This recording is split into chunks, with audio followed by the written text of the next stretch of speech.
چھٹکارے کی رات، حالانکہ یہ چھٹکارے کی رات دراصل حقیقت میں جو قرآن کی روح سے چھٹکارے کی رات ہے اور تقدیر کے فیصلوں کی رات ہے، وہ رمضان کے آخری عشرے کی تاک راتوں میں سے ایک رات ہے۔ میں انشاءاللہ اس پہ احادیث بھی بیان کر دوں گا۔ بہرحال یہ 5 احادیث پبلک میں مشہور ہیں، 5 کی 5 ضعیف ہیں۔ سن لیجئے، پہلی حدیث جامعہ ترمذی اور سنن ابن ماجہ سے ہے، مشکات میں ہے 1299، بڑی مشہور حدیث ہے۔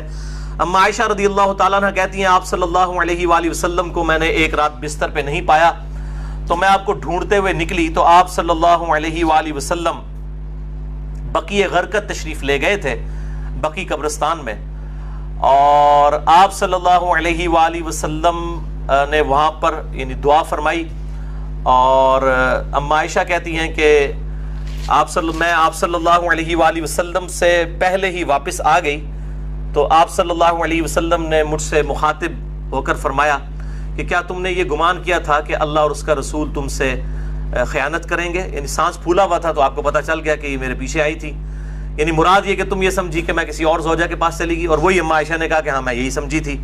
تو آپ نے فرمایا یہ بے شک نصف شعبان کی رات ہے، یعنی 15ویں رات ہے شعبان کی، 14 اور 15 کی درمیانی رات۔ اس رات اللہ تعالیٰ آسمان دنیا پر نزول فرماتا ہے جیسا کہ اس کی شان کے لائق ہے، اور بنی کلب کی بکریوں کے بالوں سے بھی زیادہ لوگوں کی مغفرت کر دیتا ہے۔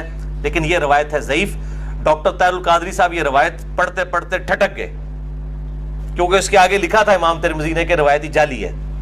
لیکن یہ علماء اتنے بے شرم ہیں اور بالکل خیال نہیں کرتے ہیں کہ آدھی حدیثیں پڑھتے ہیں، اور چلے کوئی جاہل ہو تو ہم اس کو بینیفٹ آف ڈاؤٹ دے سکتے ہیں، لیکن اگر کوئی عالم اس طرح کی کام کرے گا تو اس کو تو پھر ہم نہیں چھوڑیں گے۔ یہ بے شرمی کی انتہا ہے اور علمی خیانت کی انتہا ہے۔ ٹھٹک گئے۔ آگے کے الفاظ ہیں، امام ترمذی کہتے ہیں کہ یہ روایت منقطع ہے، سب سے شدید جرح ہے کہ راویوں کی ملاقات ہی نہیں ہے آپس میں، اور وہ کہتے ہیں اس میں جو تبع تابعی ہے یحییٰ بن کثیر، اس کی ملاقات تابعی عروہ سے ثابت نہیں جو سیدہ عائشہ کے بھانجے تھے، اور جو تبع تابعی ہے حجاج، اس کی ملاقات یحییٰ بن کثیر سے سما ثابت نہیں ہے۔ اور پھر ساتھ امام ترمذی نے لکھا کہ میں نے اپنے استاد امام بخاری رحمہ اللہ تعالی، جنہوں نے صحیح بخاری لکھی ہے، ان سے جب اس حدیث کے بارے میں پوچھا تو انہوں نے بھی کہا یہ حدیث صحیح نہیں ہے، یہ حدیث ضعیف ہے، اور یہ سارے حکم انہوں نے بتائے۔ البتہ ایک حدیث ہے صحیح مسلم میں 2256 جس میں رات کا تو ذکر نہیں کہ یہ کون سی تھی، بہرحال یہ الفاظ موجود ہیں صحیح مسلم 2256 کہ آپ صلی اللہ علیہ وسلم ایک دفعہ رات کو اٹھ کے قبرستان بقیع غرقد چلے گئے، 3 دفعہ یوں ہاتھ اٹھا کر آپ نے دعا کی، بڑی لمبی دعا کی، اما عائشہ بھی پیچھے پہنچی، اور پھر بعد میں پہلے ہی وہ آگے اپنے بسترے پہ سانس پھولا ہوا تھا، آپ نے فرمایا کہ تو میرے پیچھے آئی تھی، تو نے کیا سمجھا اللہ اور اس کا رسول خیانت کریں گے؟ سیم وہی الفاظ ہے۔ پھر آپ نے فرمایا کہ جب تم سوئی ہوئی تھی، لیٹی ہوئی تھی، میں نے گمان کیا کہ تم سو گئی ہو، میرے پاس جبرائیل آئے تھے، انہوں نے مجھے اللہ کا پیغام دیا کہ جا کر بقیع غرقد میں جو دفن ہیں مسلمان ان کے لیے دعائے مغفرت کریں، تو میں ان کی دعائے مغفرت کے لیے بقیع غرقد قبرستان میں آیا اور 3 دفعہ ہاتھ اٹھا کے دعا کی۔ اس سے یہ بھی بات پتہ چلی کہ بعض جو سلفی علماء کا یہ موقف ہے کہ قبر کے سامنے ہاتھ اٹھا کے دعا نہیں کر سکتے، وہ بالکل باطل ہے۔ قبر کے سامنے ہاتھ اٹھا کے دعا کر سکتے ہیں، اور اس میں یہ نہیں ہے کہ وہ قبر والے سے مانگ رہے ہیں، وہ آپ اللہ ہی سے مانگ رہے ہیں۔ نبی صلی اللہ علیہ وسلم نے بقیع غرقد قبرستان میں 3 دفعہ ہاتھ اٹھا کے دعا کی، صحیح مسلم 2256۔ بلکہ المستدرک للحاکم میں موجود ہے کہ تمہارا رب حیا فرماتا ہے اس شخص سے جو ہاتھ اٹھا کے دعا کرے کہ اسے محروم لوٹائے۔ ہاتھ اٹھا کے دعا کرنا یہ افضل عمل ہے، اور آپ ہر دعا کے لیے، ایون نماز کے بعد بھی آپ اجتماعی دعا کی بات نہیں کر رہا، الگ سے جو آپ دعا ہاتھ اٹھا کے کریں تو زیادہ بہتر ہے، نہ بھی اٹھائیں تب بھی ٹھیک ہے۔ ہم ٹائلٹ میں جاتے ہیں تو ہاتھ اٹھا کے دعا کرنے تو نہیں جاتے، کر کے جاتے، یا بسم اللہ جو ہم پڑھتے ہیں کھانے سے پہلے ہاتھ اٹھا کے تو نہیں، دونوں طریقے سے بہتر ہے کہ آپ ہاتھ اٹھا کے کریں، اس سے بغیر بھی بالکل ثابت ہے۔ دیکھ لیں میں ساتھ کتنے چھوٹے چھوٹے مسائل بتا دیتا ہوں، اور یہی جو مسلم کی حدیث ہے 2256 اسی میں وہ دعا ہے، السلام علیکم اہل الدیار من المؤمنین والمسلمین وإنا انشاء اللہ بکم للاحقون نسأل اللہ لنا ولکم العافیہ، جو قبرستان جانے کی دعا ہے کہ اے اس قبرستان کے رہنے والے مسلمان مرد و عورت، مومنین مرد و عورت، ہم تم پر سلامتی بھیجتے ہیں، اور ہم تم سے اللہ کے حضور جو ہے وہ عافیت کا سوال کرتے ہیں، بے شک ہم بھی مر کے تمہارے پاس آنے والے ہیں، اپنے لیے بھی اور تمہارے لیے بھی اللہ کے حضور ہم عافیت کا سوال کرتے ہیں۔ دوسری حدیث شعب الایمان امام بیہقی کی کتاب میں ہے 1305، مشکات کے اندر اس کا نمبر ہے، اور یہ ویسے پرائمری کتاب ہے امام بیہقی کی شعب الایمان۔ ام عائشہ کہتی ہیں کہ 15 شعبان کی رات تھی، اس کے بارے میں آپ صلی اللہ علیہ وآلہ وسلم نے فرمایا کہ 15ویں رات کو اس سال پیدا ہونے والے اور اس سال فوت ہونے والوں کے نام لکھ دیے جاتے ہیں، اسی رات اعمال اوپر چڑھتے ہیں اور لوگوں کا رزق بھی لکھ دیا جاتا ہے۔ یہ سارے فضائل قرآن کے اندر سورہ القدر سورت نمبر 97 میں تقدیر کے فیصلے کی رات اور سورہ الدخان کے اندر شب قدر کے بارے میں آئے ہیں۔ اور میرا اصول یہ ہے کہ اگر کوئی حدیث جس کو محدثین بھی ضعیف کہہ رہے ہوں اور وہ قرآن سے بھی ٹکرا رہی ہو تو اس کو ریجیکٹ کرنا بالکل آسان کام ہے۔ اس حوالے سے وہ حدیث بھی میں انشاءاللہ بعد میں بتا دیتا ہوں۔ تو یہ روایت بھی منقطع ہے، اس میں ابن حارث جو تابعی ہے اس کی سیدہ عائشہ سے کوئی ملاقات ثابت نہیں ہے، یہ منقطع روایت ہے۔ اور دوسرے طریق میں ابن کثیر العبدی ضعیف راوی ہے۔ البتہ جو شعبان میں اعمال اللہ کے حضور چڑھائے جاتے ہیں وہ حدیث ٹھیک ہے، سنن نسائی 2359 جو ہم آلریڈی ڈسکس کر چکے ہیں۔ تیسری حدیث سنن ابن ماجہ سے ہے 1306، مشکات کے اندر اس کا نمبر ہے، اور اس حدیث کو وہ ضعیف جمع ضعیف برابر ہے حسن کا فارمولہ لگا کے شیخ البانی نے صحیح کہا ہوا ہے۔ اور اس میں مجھے ایک لطیفہ بھی ضمناً یاد آ گیا، آج سے کئی سال پہلے اسلام آباد میں ایک اہل حدیث عالم جو ہے وہ بریلویوں پہ گرج رہے تھے، یہ بدعت ہے اس رات میں عبادت کرنا، کوئی ثابت نہیں، کوئی حدیث نہیں۔ تو میں نے ان کو ایک چٹ لکھ کے بھیجی کہ آپ کے جو روحانی ابا جان ہے محدث اعظم سعودیہ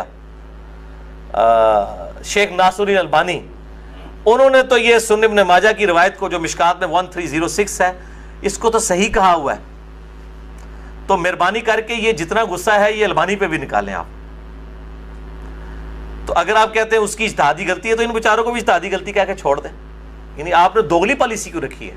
یا کم از کم پبلک کو بتائیں تو صحیح، لے جی بے شرمی کی انتہا ہے، اس بندے نے چٹ بھی پڑھی ہے لیکن بیان نہیں کیا۔ اپنے بابے سب کو پیارے ہیں، ہمارا بابا ہمیں پیارا تو وہی صاحب ہے، بابے سب کو پیارے ہیں۔ یہ بابوں کا فتنہ بڑا خطرناک ہے، چاہے وہ کسی بھی شکل میں نکل آئے۔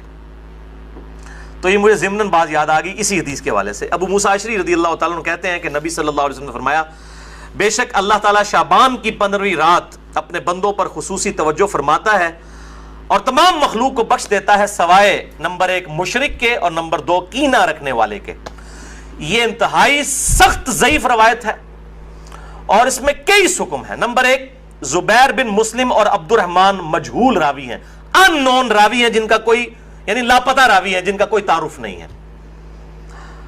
دوسرا ابن لہیہ اور ولید بن مسلم، یہ دونوں مدلس ہیں اور ان سے روایت کر رہے ہیں اور سما کی تصریح کوئی نہیں ہے۔ اور شیخ زبیر صاحب نے مشکات 1306 کے فٹ نوٹ پہ لکھا کہ اس کی جو سند ہے یہ ظلمات میں ڈوبی ہوئی ہے، یعنی کسی صورت ہی حسن درجے تک نہیں پہنچتی ہے، یہ تو ضعیف میں بھی سخت ترین ضعیف روایت ہے۔ اور اس میں پھر اب وہ 11,000 وولٹ والی روایت یہاں پہ بیان کر دوں جو کہتے ہیں ہم صحیح اور ضعیف کا فرق نہیں کرتے، اور میری مجبوری ہے، اس کے بغیر یہ دماغ میں ڈرل نہیں ہوتا یہ روایت میں بیان نہ کروں تو۔ مشکات میں ہے 4902 مسند احمد اور امام بخاری کی الادب المفرد کے حوالے سے۔ امام بخاری کی بھی ساری حدیثیں صحیح نہیں ہیں، صرف صحیح بخاری کی روایتیں صحیح ہیں، الادب المفرد میں یہ ضعیف روایت ہے۔ اور اگر ہم وہ ڈاکٹر طارق قاضی صاحب کہتے ہیں ہم امام حنیفہ کے مقلد ہیں، آپ بخاری کے مقلد ہیں، اگر ہم بخاری کے مقلد ہوں تو اس روایت کو صحیح مانیں۔ مشکات میں 4902 ہے کہ جو شخص اپنے جہلی نسب پر فخر کرے تو اس کو پھر تم کہو کہ تم اپنے جہلی نسب پہ فخر کرتے ہو، اسے کہو کہ اپنے باپ کی شرمگاہ کاٹ کے اپنے منہ میں رکھ لے، نعوذ باللہ من ذالک۔ اور یہ بات اس سے کنایے سے نہ کرو، ڈائریکٹ کرو۔ اتنی بےہودہ بات آپ صلی اللہ علیہ وسلم کبھی کہہ سکتے ہیں؟ وَإِنَّكَ لَعَلَىٰ خُلُقٍ عَظِيمٍ، اخلاق کے بلند ترین درجے پہ فائز۔ اور بخاری اور مسلم کی حدیث کہ آپ صلی اللہ علیہ وآلہ وسلم میں کنواری لڑکیوں سے زیادہ شرم و حیا تھی، وہ اس قسم کی بات کر سکتے تھے؟ اس میں بھی یہی حکم ہے، اس میں حسن بصری مدلس ہیں اور ان سے روایت کر رہے ہیں، اور صحیح مسلم کے مقدمے میں موجود ہے کہ مدلس کی ان والی روایت سما کی تصریح کے بغیر ضعیف ہوگی۔ مسئلہ نمبر 36 میرا سن لیں، ضعیف الاسناد اور من گھڑت احادیث کے فتنے کا تحقیقی جائزہ، جسے شوق ہو تو یہ میں نے الزامی جواب پھکی کے طور پہ یہ اینٹی وانم دیا تھا، یہ والی روایت۔ چوتھی حدیث مسند احمد سے ہے، مشکات میں ہے 1307 عبداللہ ابن عمر بن عاص، سیم الفاظ ہیں وہی کہ 15ویں رات کو سب کی مغفرت ہو جاتی ہے، لیکن اس میں الفاظ ہیں سوائے خودکشی کرنے والے کے اور کینہ رکھنے والے کے. لیکن اس میں ابن لہیہ جو ہے وہ مدلس اس میں تو نہیں ہے، ویسے وہ مدلس راوی ہیں، لیکن اس میں ان کی یہ روایت اختلاط کے بعد کی ہے، یعنی جب ان کا حافظہ بگڑ گیا تھا. یہ امام حاکم نے المستدرک الحاکم میں کئی روایتوں کو بخاری مسلم کی شرط پہ صحیح کہا ہے، اور بات بھی صحیح ہے کہ بخاری اور مسلم کے راویوں سے وہ حدیثیں ہیں، لیکن ان میں کئی راوی ایسے ہیں، کئی صحابہ بھی ایسے ہیں کہ وفات سے پہلے وہ اپنی حدیثوں کو مکس کر جاتے تھے، حافظہ کمزور پڑ گیا.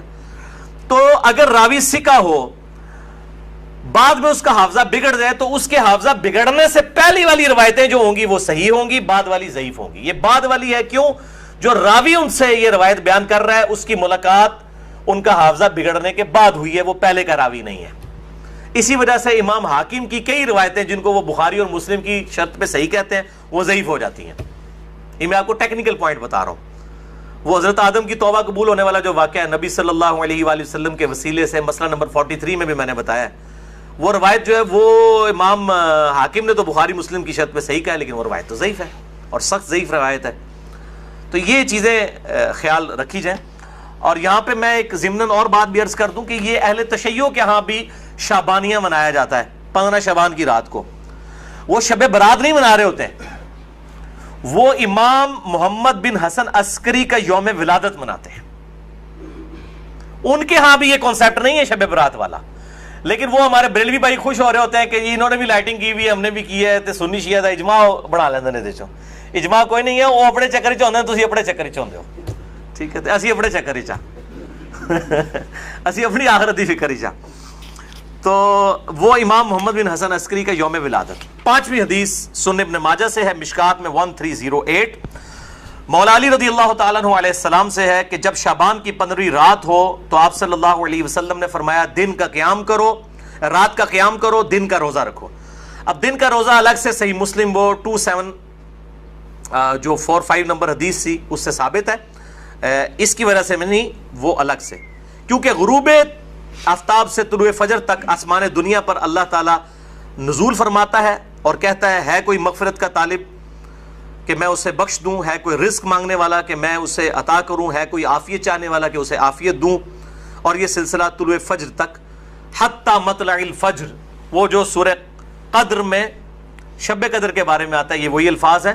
یہ روزانہ ہوتا ہے، تہائی رات آخری جب رہ جاتی ہے. بخاری مسلم کے حوالے سے میں حدیث بیان کر چکا ہوں. تو 15 شعبان کا روزہ جو ہے وہ معاملہ بالکل الگ ہے. اس حوالے سے اور کئی روایتیں ہیں. شیخ زبیر علی رحمہ اللہ تعالیٰ نے ایک پورا مضمون لکھا تھا جو مقالات کی پہلی جلد کے اندر وہ مضمون موجود ہے، جسے شوق ہے تو وہ پڑھ سکتا ہے. 14-15 صفحوں کا مضمون ہے جس میں انہوں نے یہ ساری بحثیں اس کی ضعیف روایتوں کے حوالے سے کی ہیں، اور انہوں نے ہی ایک صحیح قول بھی ایک تابعی کا لکھا. لیکن چونکہ تابعی کا قول مقطوع ہوتا ہے اور تابعی اگر کوئی غیب کی بات کرے گا تو وہ ضروری نہیں کسی صحابی سے سنی ہو، وہ کسی دوسرے تابعی سے بھی سن سکتا ہے. صحابی کی غیبی خبر جو ہے نا بیان کی ہوئی وہ امپلائڈ ہے کہ نبی صلی اللہ علیہ وآلہ وسلم سے سنی ہے.